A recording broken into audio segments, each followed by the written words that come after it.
आई एगो कहानी बिरहा आप लोगन के बीच में पेश करत बानी। सामाजिक चीज इंसान का नियत होके के कैसन चाहिए, इंसानियत होके के चाहिए कि नहीं, इंसान का विचारधारा होके के कैसन चाहिए। 4 लाइन भूमिका में कभी जवाब देते हैं।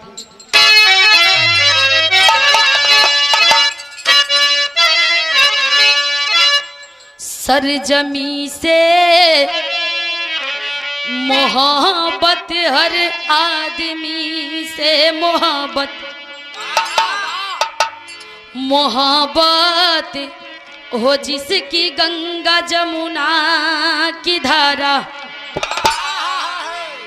मोहब्बत हो दिन कल हिमांशु के जैसे, जिस मोहब्बत का गीत गाय संसार सारा, वही है मसीहा वतन का पुजारी, जो आके अंधेरों में सम्मा जला दे। वैसे नायक का स्वागत करे कातिब जोखन, जो बागवा बन के उजड़े चमन को सजा दे।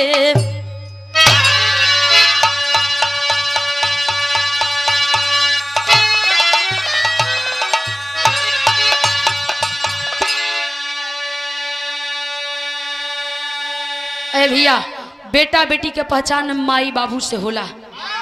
माई बाबू रही ना तो बेटा बेटी कहाँ से जन्मी हन। लेकिन बिरहा में एक लाइन गजल का नमूना है।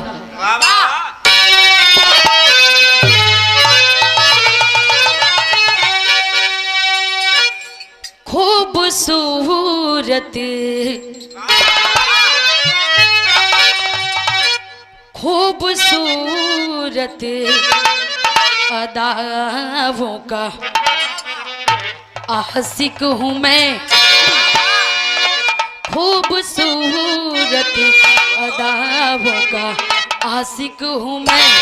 कितनी बिखरी हुई है तुम्हारी नजर, खूबसूरत अदाओं का आशिक हूँ मैं।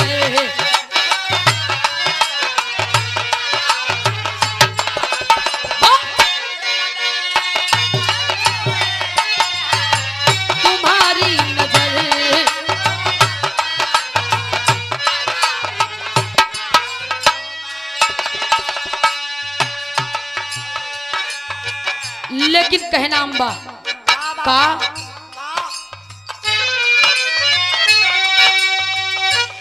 जिसके दिल में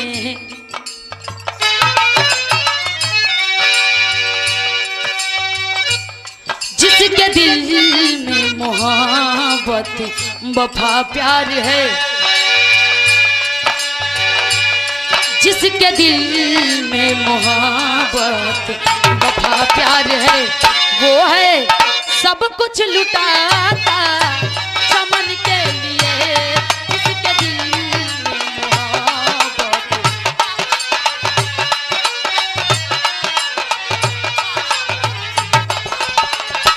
वो है सब कुछ लुटाता चमन के लिए।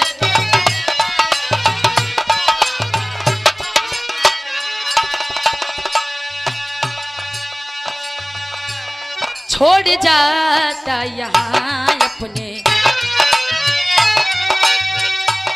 छोड़ जाता यहाँ अपने आदर्श को, छोड़ जाता यहाँ अपने आदर्श को। वो है खुद मिट जाता वतन के लिए, छोड़ जाता यहाँ अपने।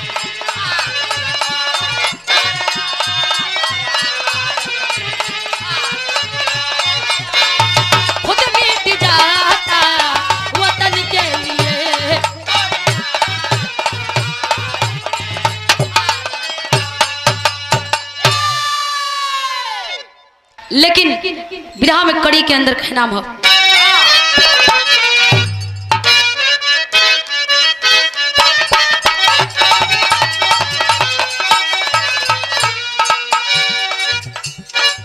बड़ी खूबसूरत लाजवाब ये कहानी है, बड़ी खूबसूरत लाजवाब ये कहानी है, बाहर झूमती जहाँ मौजों की रवानी है।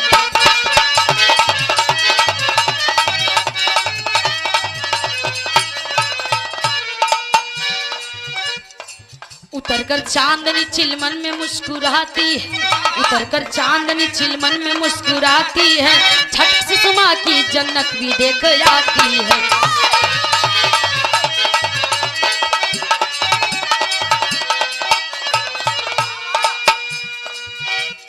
संत महापुरुषों ने उस भूमि का एहतराम किए, संत महापुरुषों ने उस भूमि का एहतराम किए, जहाँ की धरती पूरे विश्व में है नाम किए।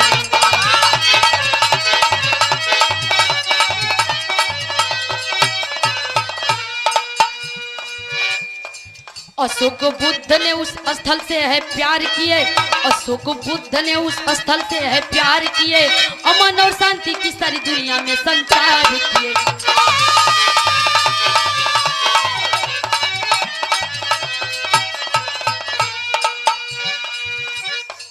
प्रांत पटना जो बिहार का शिवाला है, प्रांत पटना जो बिहार का शिवाला है, वहाँ का गौरव अपने आप में निराला है।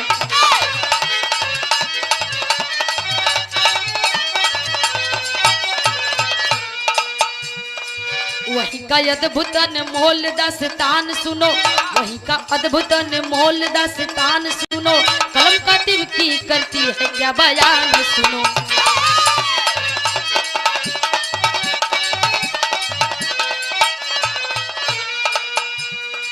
सुधीर शर्मा जी बचपन में साथ छोड़ चले, सुधीर शर्मा जी बचपन में साथ छोड़ चले, बेटी सुषमा और पत्नी से नाता तोड़ चले।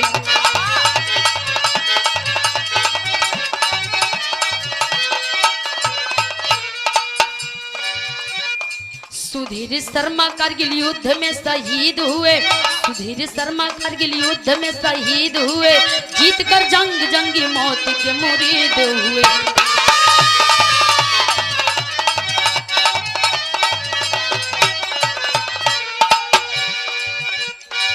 गर्ल स्कूल में सुषमा नित्य पढ़ने जाती थी, गर्ल स्कूल में सुषमा नित्य पढ़ने जाती थी, चंचल चांदनी चेहरे ऊपर बलखाती थी।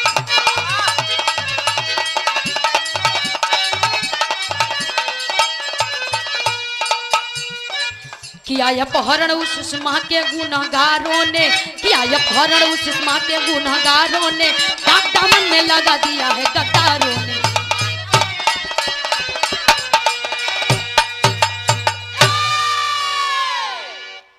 अरे भैया आखिरकार कहल जाला कि गद्दार दोस्त से सानी दुश्मन ठीक है, काहे कि जौने थरिया में खाई वही में ही तवा छेद कर दे, बराबर जरा दिले के घुमेला सन। गौर करेंगे प्रांत पटना जो बिहार का राजधानी है, राजधानी पटना में सुधीर शर्मा नाम का एक व्यक्ति थे जो कि कारगिल युद्ध में शहीद हो गए। बाबूजी कारगिल युद्ध में शहीद हो गए, जिनकर तन से एगो बिटिया जकर नाम बताओल गई सुषमा और पत्नी सुशीला। सुशीला पति के शहीद भइला के बाद विधवा हो गई। जमाना के लोग ताना मारे लगल, ताना मारे लगल कि अरे तो कुलक्षणी बा, कलंकिनी बा, अपने पति के खा गईलस। ए से बढ़ करके एकर बेटी हुई, बेटियों के लेके ताना मारत हुआ लोगन। ए भैया कहे कि जैसन माई हुई वैसने धिया हुई, लेकिन ई जरूरी ना होला कि जैसन माई बाबू हो गए वैसने बेटा बेटी भी होंगे। अरे भैया लेकिन गौर करेंगे आखिरकार सुषमा धीरे धीरे धीरे 16 साल जब पार कैली, मैट्रिक एग्जाम पास करके इंटर कॉलेज में जब नाम लिखाई, समय बीता था। हर रोज कॉलेज में पढ़े जाए लगली, हर रोज पढ़े जहाँ आवे पढ़े जा और अबई। कुछ दिन बीतल, दुश्मन घात लगा ले हलन, ज्यादा दूर कना अगलिए बगलिया हलन की एकर आगे नाथ ने पीछे पगा बा के एकर बिटिया के उठाए ले जाई। आखिरकार ई का कर ले ही। अरे भैया सुषमा एक दिन कॉलेज से पढ़ करके अकेले आ रही है। अकेलापन का फायदा उठा करके उसको किडनैप कर लिया। किडनैप कर लिया, 2-4 साथियों ने मिल करके, दरिंदों ने मिल करके किडनैप कर लिया बाबूजी। लेकिन कैलन का बिरहा में गीत लगत हो।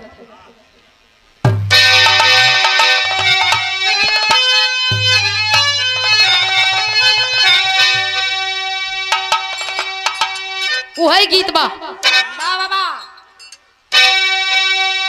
कोनो आशिक कमासुका के ब्याह तय हो गई। प्यार तो हालांकि खूब कैलस, प्यार उतना कैलस कि हर एक काम करे, कोनो काम करे तो कॉलवे पे बात करे। कहे कि का करते हो, कहे कि खाना खाते, कहे कि अभी सुतले हो का, देह तोड़ के कहे कि हाँ, कहे कि बिहान हो गई, गुड मॉर्निंग। उठ के जाए, बरस लेके जब बरस करते कहे का करे जाते हो, कहते कि बरस करत है। ऐसा ही बतियावे में गिर गई, कलिए पतले गड़वा फ्रैक्चर हो गई। भला अनहर नहीं भयल बेचारा कलश की देख नाई मन में नाई तोरा घर वाला मनिया सन तो राती के दिन में ना राती के उठवा के लिए। लेकिन वही में 2-4 को संगी साथी निकल कहले कि हट बुड़बक पागल हुआ का, उठवाई पे काहे के।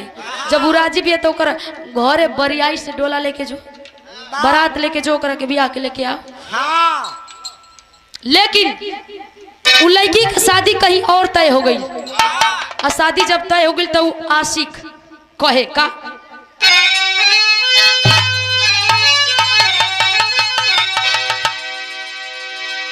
अरे चल जाइबू तो फेर नहीं आईबू, आ सुनसान अखियन में प्यार लैला, आ मेहंदी समझी के तू रचैहा, मेहंदी समझी के तू रचैहा, छतिया के खुनवा हमार लैला, मेहंदी समझी के तू रचैहा, छतिया से खुनवा।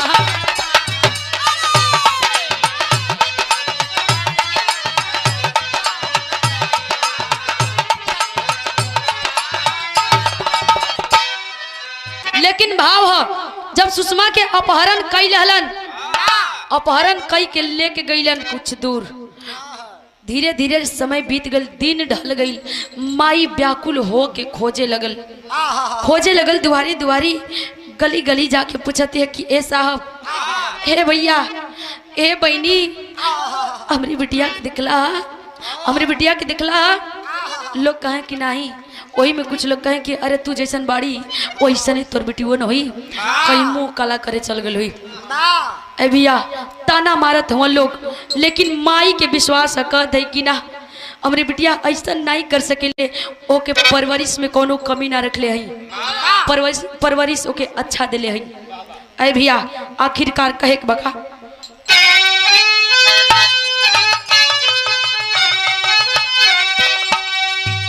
माई ममता के ममता पुकारे,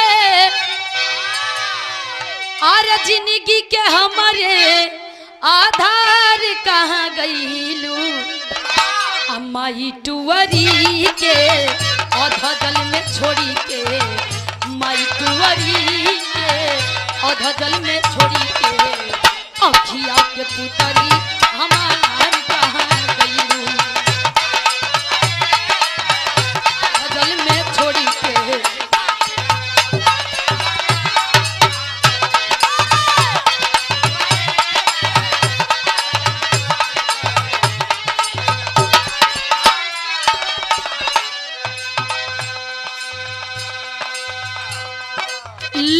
ए भैया माई सोचा थी कहती कि अरे पगली बुढ़ापा का तू ही सहारा रही है, तोरा के देख के जिंदगी बितावत रही है। ऐसा मत है कि जमाना के लोग हमके ताना मारे। माई रो रो कहे का यही जीवन में पति लूट गईले,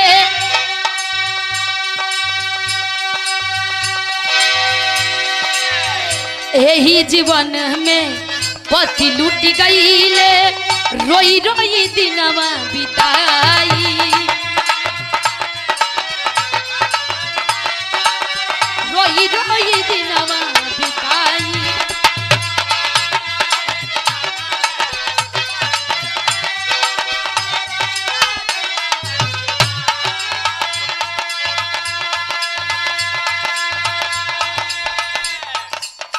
तोहरा के देखी के ए मोर बिटिया,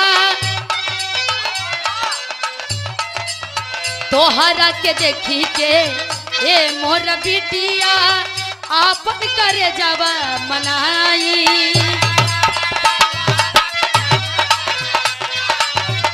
क्या बात, बहुत अच्छे।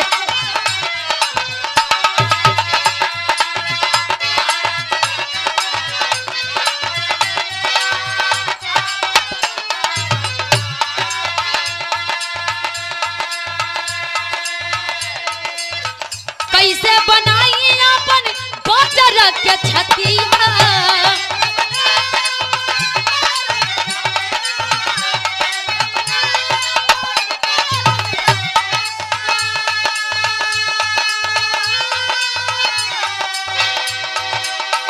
कैसे बनाई अपन बाजार के छतिया, बगिया के हमर बाहर कहाँ गईलू, माई टुअरी के आधा जल में छोड़ी के, माई टुअरी के आधा जल में छोड़ी के, अखिया के पुतरी हमार कहाँ गईलू।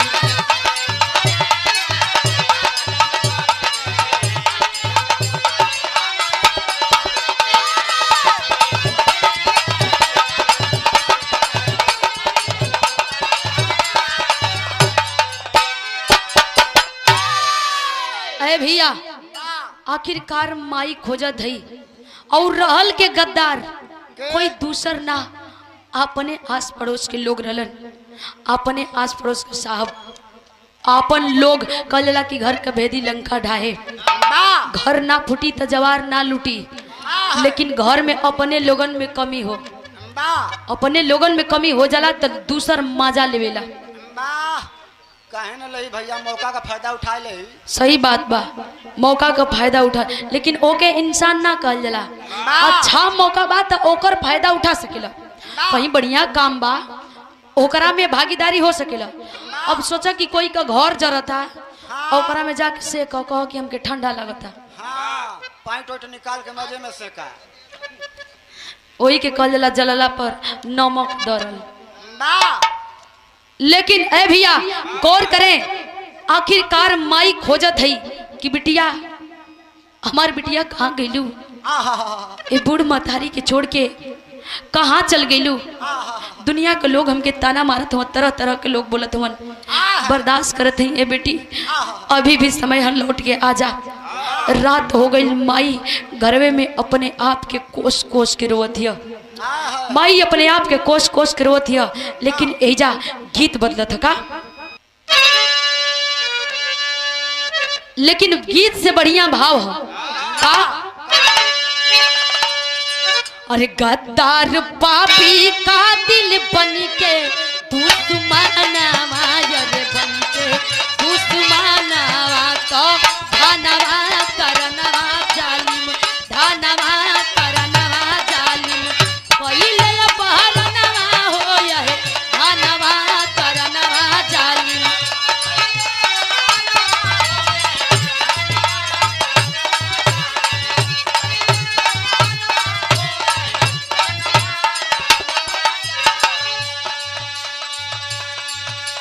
लालच में पड़ल हवन कि चंद रुपया मिल जाई तो हम राजा हो जाई, लेकिन धरती पर केहू केतनो राजा हो जाई, लेकिन एक बात गौर करब जा, केतनो रुपया पैसा धन दौलत कमा ले आदमी, केतनो कुछ भी बना ले, लेकिन मुआला के बाद गुरुजी, मुआला के बाद कार्ड पर लिखल जाला कि फलाने का इस दिन को निधन हो गया।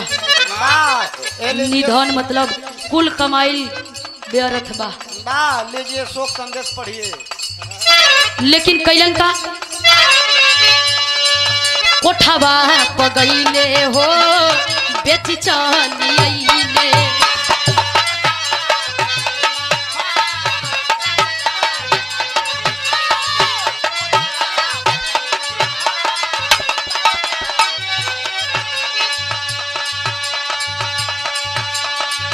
एक लाख रुपया लेके पापी बन गई।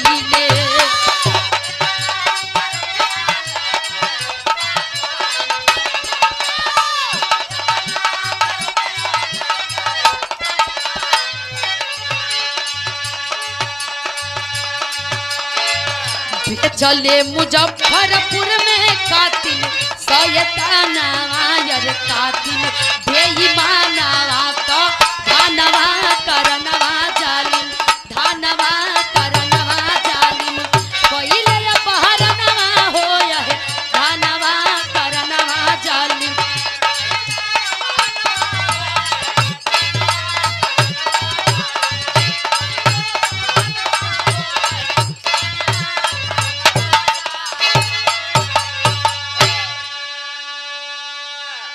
लेकिन ऐ भैया गौर करेंगे, मुजफ्फरपुर कोठे पर ले जाकर के बेच दिया जालिम बेईमान, चंद रुपयों के खातिर के बेच दलन, बेच के चलेलन। आ जब बेच के चलेलन तो सुषमा के होश भइल, देखलस तो लगल अपने आप के कोसे कहे कि ये हम कौनी दुनिया में आ गई। कोठे की मालकिन फटकार लगा रही है, ऐ लड़की क्या ढूंढ रही हो, भूल जाओ उस दुनिया को, अब यही इसी दुनिया में तुमको रहना है। इसी कोठा में आने के लिए यहाँ दरवाजा खुला रहता है, जाने के लिए कतई नहीं, जाने के लिए दरवाजा हमेशा बंद रहता है। अब इसी को अपना घर बार समझ लो। अरे भैया सुषमा रोवत है, एक बात कहे का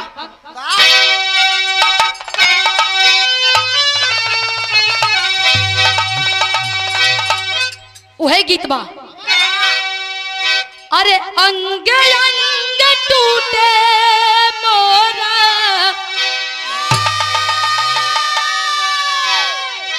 दर्द बदनवा में, काहे ना अइला सैया, काहे ना अइला राजा लौट के सवनवा में, लौट के सवनवा।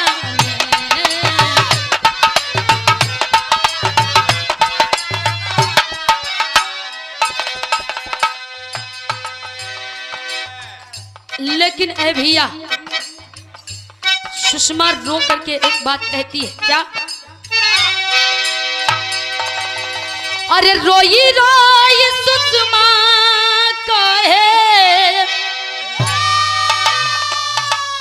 अरे रोई रोई सुषमा कहे आंसू भर नयनवा में, माई से मिला दे बाबू, माई से मिला दे भैया हम के आंगनवा में, माई से मिला दे बाबू।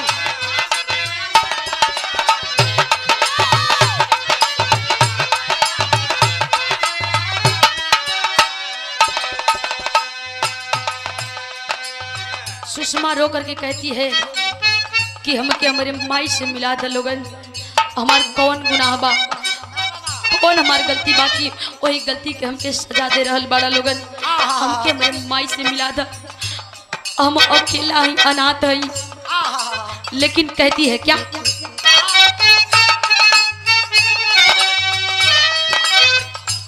हमारा हो बिना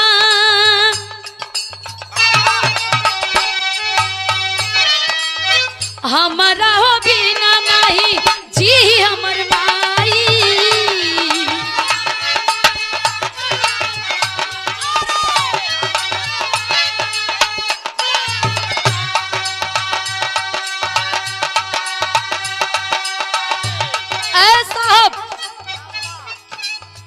गोदिया में नहीं खे कहूँ कहे कि मनात है अकेल है गोदिया में नहीं खे कहूँ जिंदा हमर भाई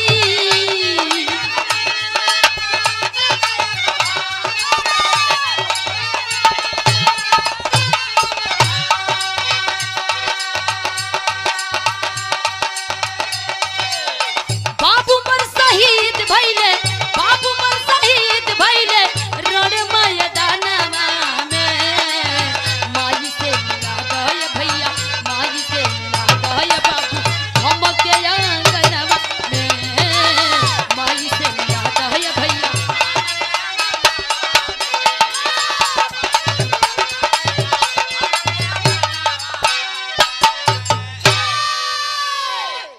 अरे भैया आखिरकार सुषमा रो करके कहती है कि हम अकेले हैं अनाथ हैं साहब हमार माई का और कोई सहारा ना है एक कहूँ भाई ना हुवन कि हमरे माई के बुढ़ापा के सहारा बनी हमके जाए थे लोगन हमके कौन गलती करनी कौन गुनाह करनी कि वही गुनाह के हमके सजा देते हुआ हमके जाए दा लेकिन वो कोठे की मालकिन कहती है कि सुनो जो एक बार यहाँ आ जाता है दोबारा लौट करके नहीं जाता है और तुम्हारे साथ भी वही होगा जो हम चाहेंगे। ऐ भैया एक दिन दो दिन रोवत है खाना ना खाते लगल कोड़ा पर कोड़ा बरसावे कलश की ना जब तक से हमार बात मनबी तब तक से तुरंत पीट के खाल उखाड़ दे। मजबूर हो गई सुषमा मजबूर हो गई भैल का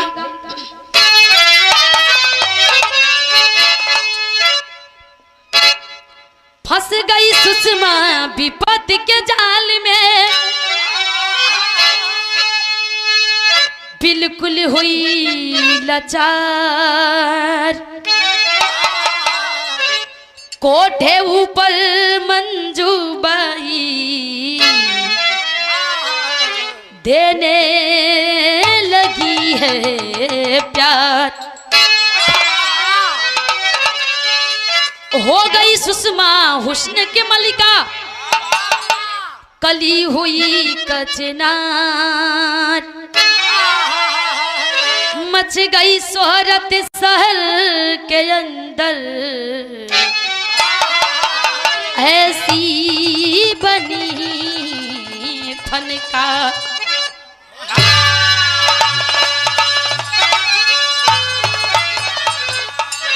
बाबूजी सब कुछ भुला के सुषमा ओ कोठा के अपन घर परिवार मान रही कली की मान इहे मनला में बलाई बा ना तो अपन मन के करब तो पता ना कितना ही लोग मरी हैं।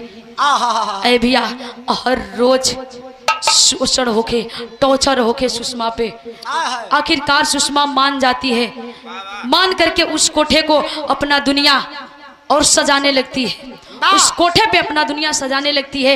एक दिन ऐसा दिन आया कि वो कोठा सुषमा के नाम से मशहूर हो गया और जब सुषमा के नाम से मशहूर हो गई तो भैल का बिरहा में बड़ा बढ़िया गीत गत हो।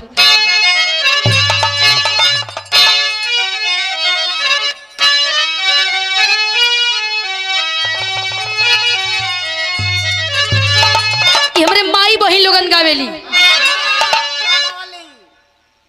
ब्याह शादी का जब अवसर होला तो तरह तरह के गीत गावल जाला कैसे अरे अरे सगुनी अरे सगुनी सगुना वाले रे जा अरे सगुनी अरे सगुनी सगुना वाले रे जा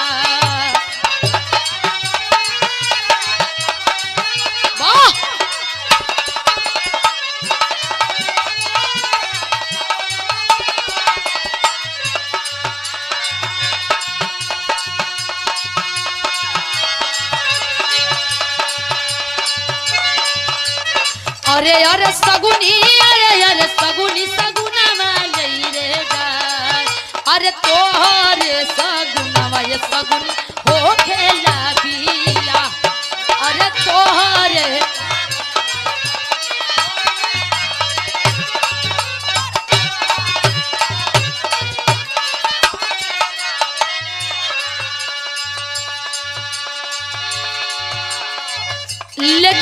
भैया आखिरकार होत का है गौर करब। एक दिन हम बता देती आप लोगन के कोठा पर के जाला,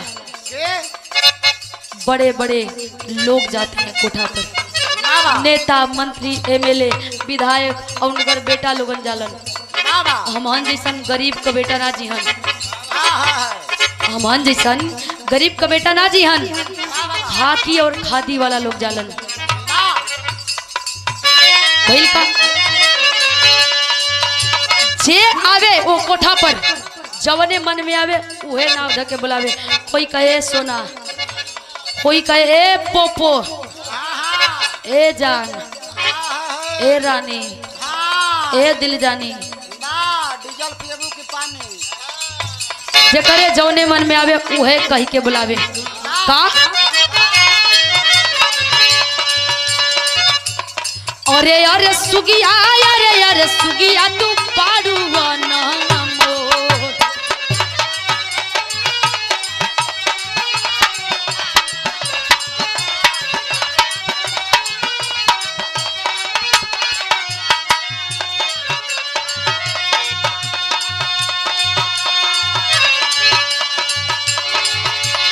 अरे अरे सुगिया, अरे सुगिया तू पाड़ुआ नमोल। अरे तोहरी जवनिया के सगरो बाजल बाटे ढोल। अरे तोहरी जवनिया के सगरो।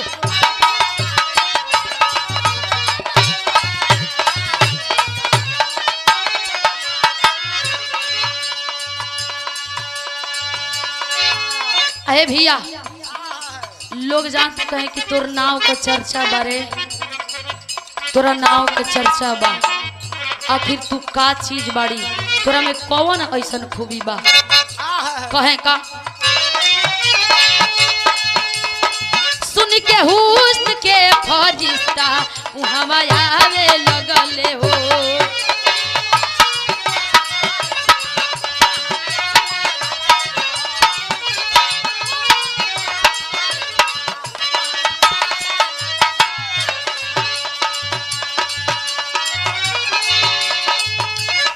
लाखों लाख रुपया कोठा पर उड़ावे लगले हो।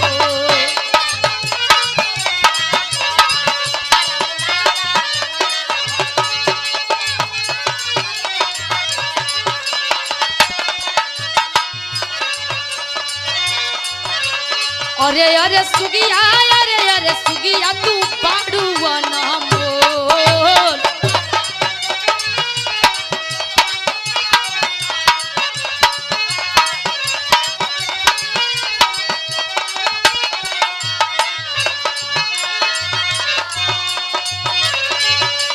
अरे अरे सुगिया, अरे सुगिया तू बाड़ुआ नमोल।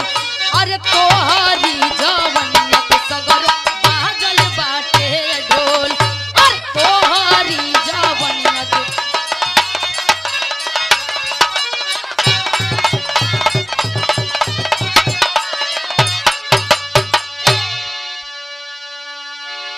आखिरकार सुषमा के नाम से कोठा मशहूर हो गई।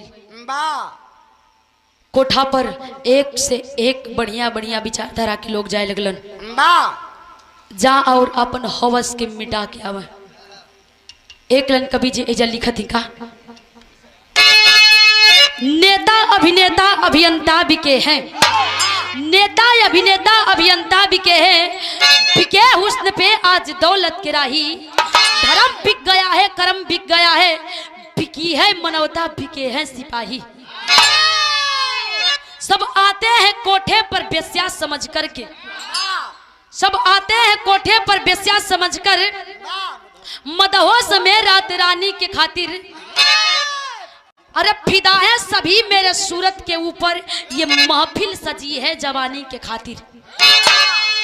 नहीं आया अब तक कोई बनकर कन्हैया, सुषमा कह रही है कि नहीं आया अब तक कोई बनकर कन्हैया जो सुषमा बहन कह के राखी बंधा ले। अरे नहीं आया देने कोई नारी का दर्जा, सब बेस्या समझ करके मुझको उठा ले।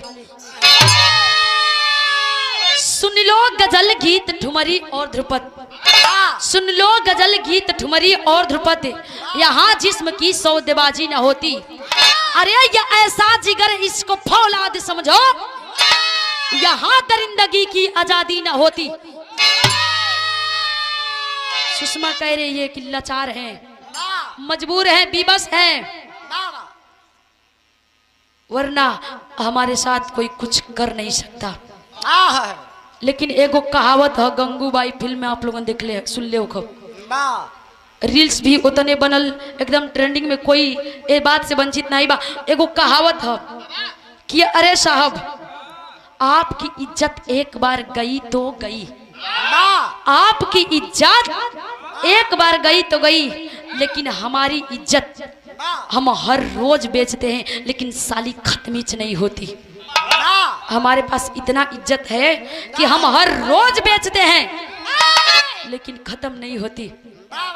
सबका अपना अपना बिजनेस है, कोई कैसे भी पैसा कमा रहा है, तो हमारा देह व्यापार है। हम भी मजबूर हैं, लाचार हैं, लेकिन आखिरकार भैल का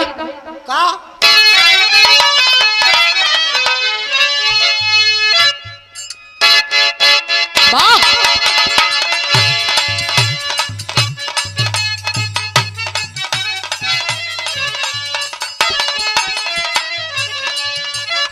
कोनो मेहरारू के मर्द परदेश में बा, मेहरारू बड़ा कष्ट में बिया, दुख में बितावतिया, कहे का कहे,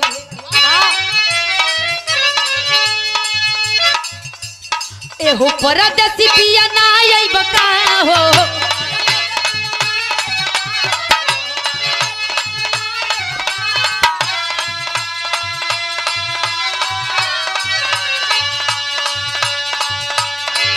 अरे एहो परदेसी पिया ना आई बका हो, चढ़ली जवानी छछा ना जाई बका हो,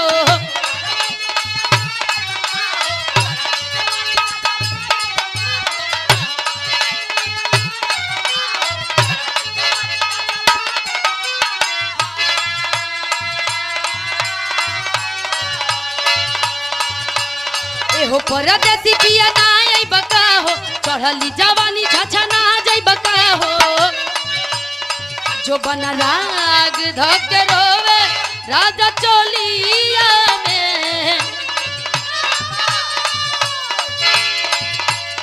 जो बना राग धक रोवे राजा चोलिया में, अब किया जाए सजनमा तू होलिया में, होलिया में।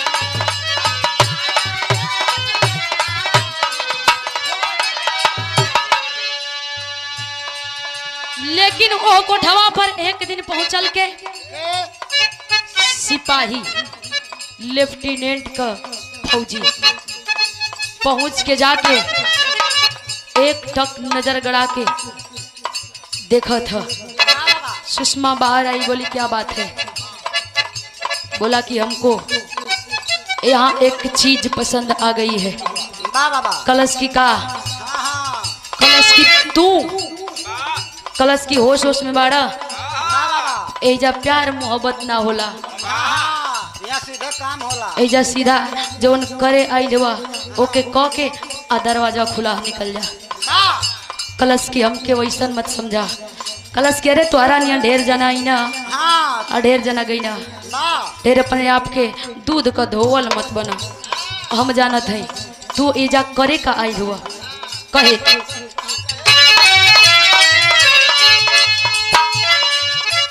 बैठा है जवान एक महफिल में आके,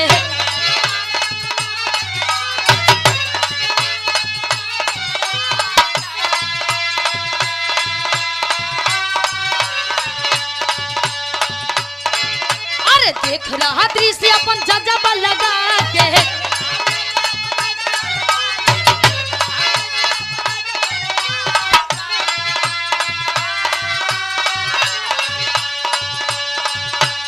बैठा है जवान एक महफिल में आके, देख रहा दृश्य अपन जजबा लगा के, गोली जन्नत उतारल बाया गाना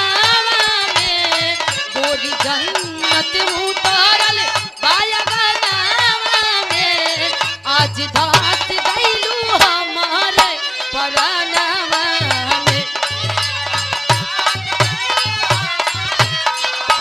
वाह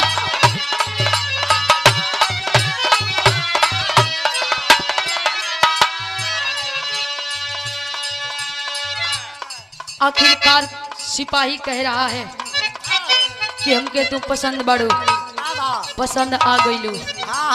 कलश की है ढेर बकबक मत, ढेर चपड़ चपड़ कैला से निक ना कही बा, सीधा सीधा बोला। अपन मुंह नहीं देखा तू आलुआ बियाह करे। तोरा नियन रोज आवेलन लोग रोज बियाह के जालन। कहे का मैं कसी के देख तू मैं कस बन गई।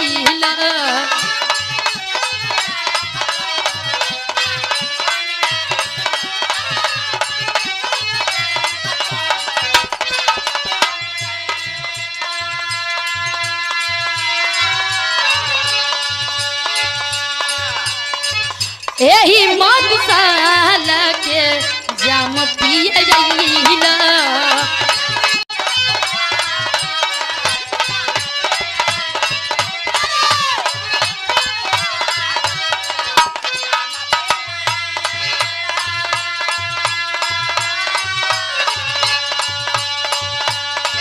इहो सौदा ना बेचाला के तनो धानावा में। इहो सौदा ना बेचाला के तनो धानावा में। आज बस गईलू हमारे परानवा में।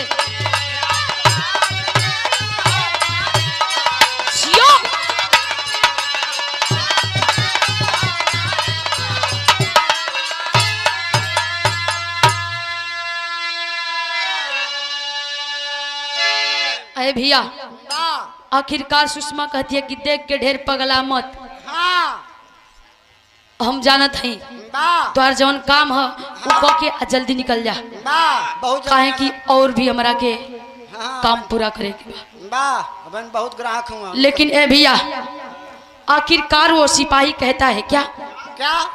सुनो मेरा भारत धर्म का है मंदिर, सुनो मेरा भारत धर्म का है मंदिर।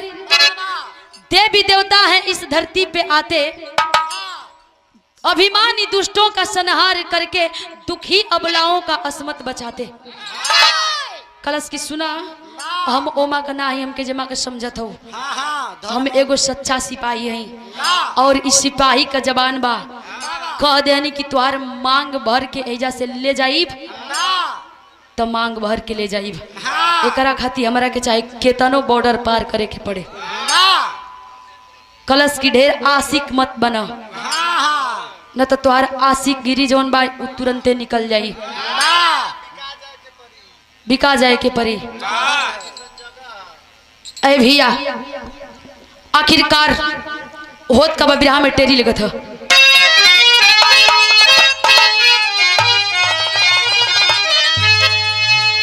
अरे मैं खाने में मदीना मिल गया, अरे बाबू मैं खाने में मदीना मिल गया। तब पंख में पुप मिला है जरा को मिल गए नायर हो ही नायर।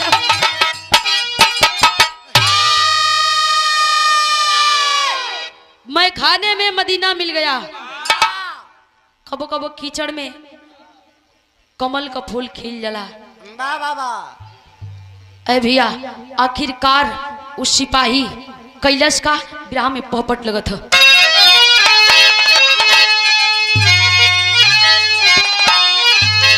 और लेफ्टिनेंट के फौजी बिरजावा नामा वही महफिल में।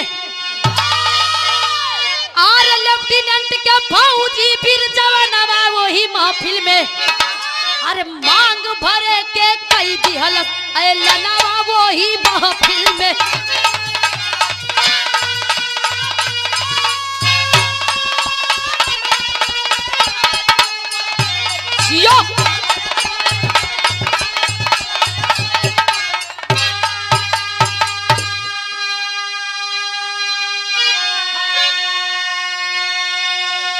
अरे सुषमा पे सुषमा खिल गई ले बिहा बले हुई है जोरिया हो। थिरक उठी कोठे की मल्लिका, अरे बनबई आज बहुरिया हो। अरे त कहेली मंजू बाई हमहू देहब कन्यादानवा वही महफिल में, अब पूरा होई हमरो अब सपनावा वही महफिल में। लेकिन ए भैया वादा कर दिया सिपाही। सिपाही कहलन कि एगो सच्चा सिपाही का वादा बा, जबान बा, कबो फिरी ना खाली ना जाए। कलश की ढेर ढेर तो हर बकवास हम सुन लनी कबे से, जल्दी से एजा से निकल जा। तब तक से मंजूबाई कहती है कि अरे बेटी उसको भगाओ मत, वो सच्चा सिपाही है।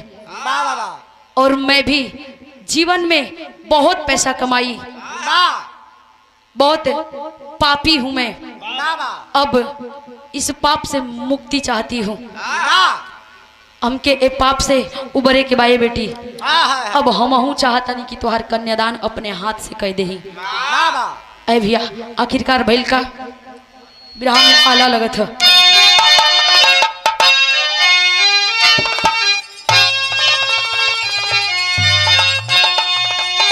हाय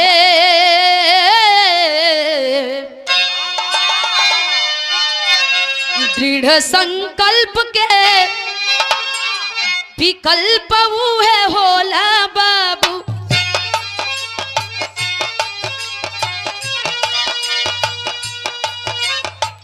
तोड़ी के लक्ष्मण रेखावा के होई जल पार।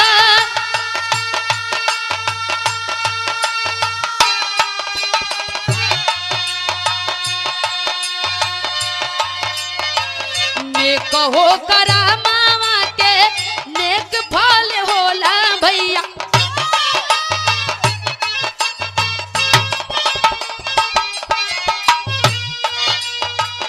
जे करे कदम में झुकी जाला संसार।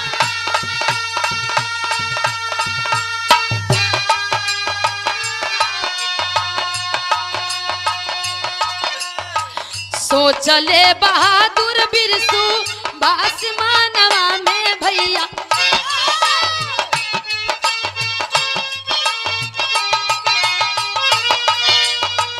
एक सीमाया बही करे के बनी पार।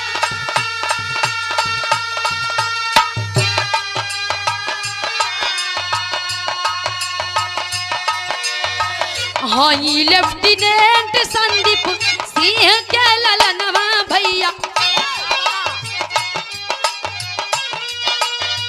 बाबूजी के इच्छा जानल धर्म हमार।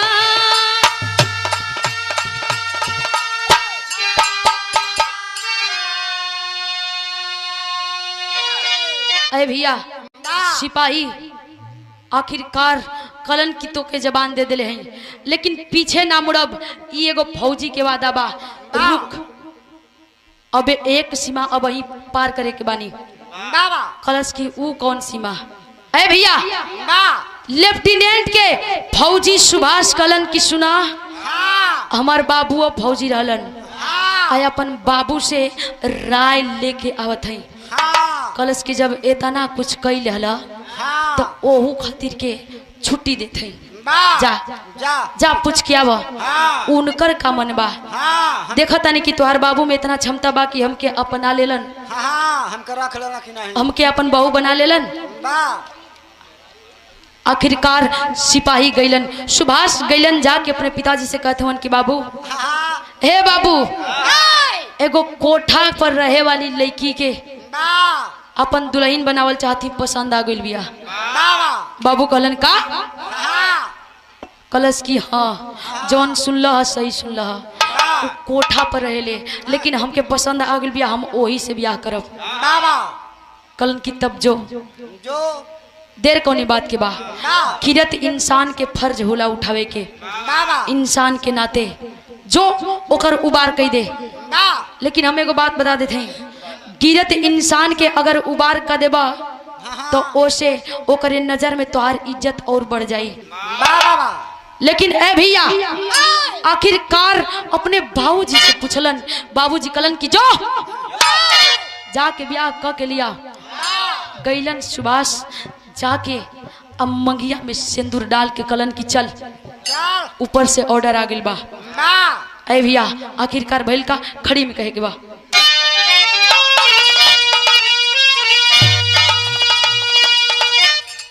अरे बलाया भागिन के अरे बलाया भागिन के मंगिया सजाई के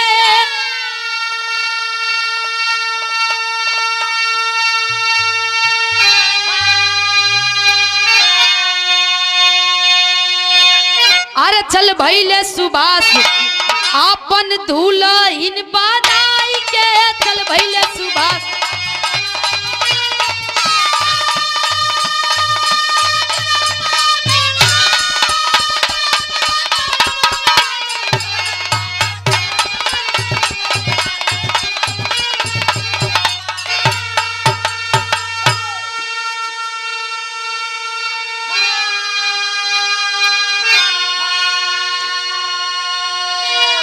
अरे धर्म के माता बन के मंजू दिहली कन्या दनवा अरे जाए बेटी ससुर अब तो हो जाई भूसा पनवा धर्म के माई बन के कहली मंजू की जाए दे ऊ माई तो छूट गई लेकिन इ पापिन तोरा से बस एगो हक मांगतिया धर्म के मतारी मान ले हम कन्यादान कर देते हैं कलश की जब इतना सुधर गईलू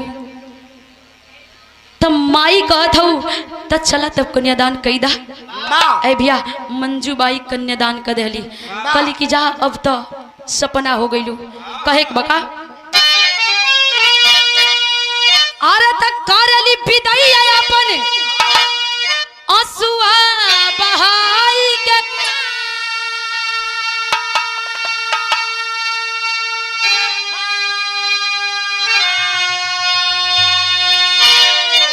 अरे चल भैले सुभाष आपन दुल्हन बनाई के चल भैले सुभाष जियो से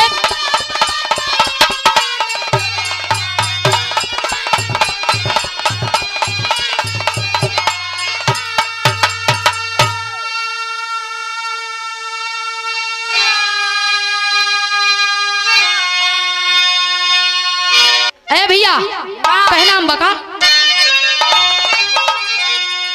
अरे बनी के इंसान पर दुनिया के भलाई अरे दिलवा में भर अपन प्यारे और अच्छाई तो नाम रोशन करा तू अपन मनवता दिखाई के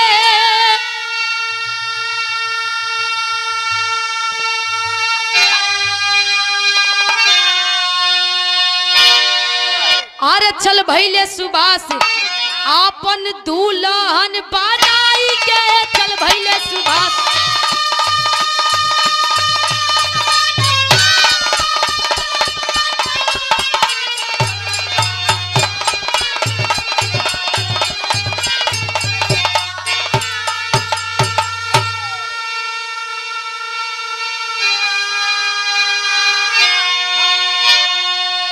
ए भैया इंसान बन के आइल ई दुनिया ई धरती पर इंसान के उपाधि सबसे ऊंचा देहल गेल इंसान के दर्जा सबसे ऊंचा इंसान बन के ई दुनिया में आइल तो कौनो देखी कौनो जाति धर्म मजहब आपस में बैर ना सिखावेला आपस में मिल के रहे के सिखावेला यही से हम कहला कि इंसान बन के आइल हुआ तो इंसान के भलाई कर इंसान का धर्म निभावे इंसानियत से बढ़ के कोनो धर्म ना है इस दुनिया में आखिरी बंद में कहे बका अरे पत्तू छे बर सुखनंदन सिंह मना के गईले मंगल काशी बुल्लू रंजीत रबीना बिरहा के जीते दंगल अरे मैं खाने में मदीना मिल गया है बाबू मैं खाने में मदीना मिल गया रबीना गीता जो कना एक साहिल एक सफीना मैं खाने में